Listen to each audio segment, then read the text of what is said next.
Most every one of our areas has at least one compost pile. This is the kitchen garden compost. The stuff that comes out of the house, trimmings and stuff, it either gets divided and goes out to chickens, the stuff that the chickens will eat. Everything else goes here. All of the vegetable matter and waste and grass and everything, it goes in here as well.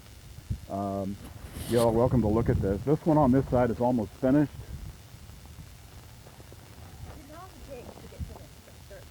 Sorry? How long? Out here, this takes about 6 months in this bed, in these two. And you just stir it up? Yeah, this gets turned. This one is almost finished. That one is fairly new. Because it looks like soil. Okay, gotcha. Yeah. How often do you turn it? Typically about once a month. Yeah. Water it or just let the if it's getting dried out, I was just going to show you can look at it. Smell it if you want. We use the Young Living oils, and Gary Young would taste it. Oh, really? Like, I don't know if I want to do that. Smells like dirt. Smells like good dirt. Smells like good dirt. So I've already gone through all of this, and all of these beds have already been top dressed with it. So how much would you top dress? About 1.5 inches, 2 inches. Yeah.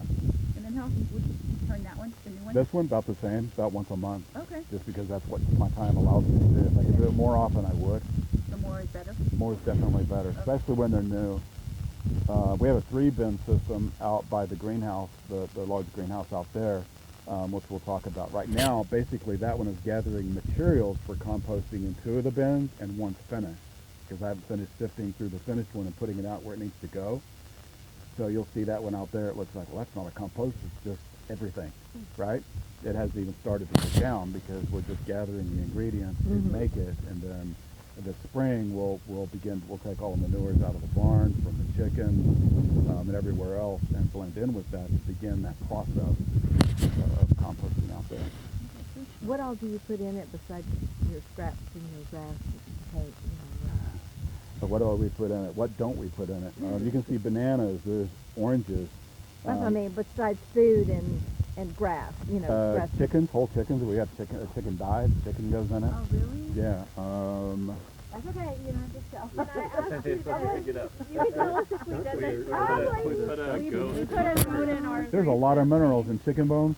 Yeah. Right? The chickens go in there too. Is it ash from That is, yeah. Okay. We put ash from our fire, we just had a wood burning insert installed. Our fireplace was very inefficient, so we had an insert installed, and now that thing heats the entire house.